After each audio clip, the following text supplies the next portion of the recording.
tagad mēs paņēmam šo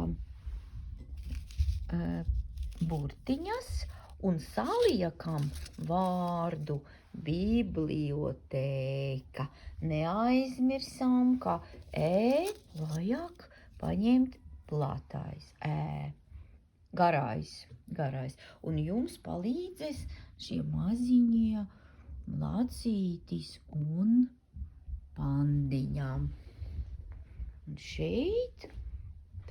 šeit arī, ja, paņēmam burtiņas un saliekam vārdu bibliotēka. Neaizmirsām, ka ir garais.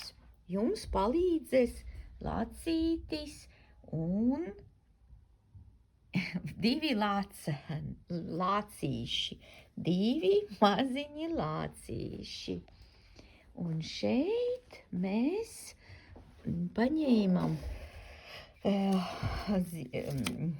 mēs atlasīsim bildes, kuras atbilst bibliotēkai. Ja? Bibliotēka ir grāmatas, tad mēs atlasīsim un pēc tam krāsosim, ja būs laiciņš.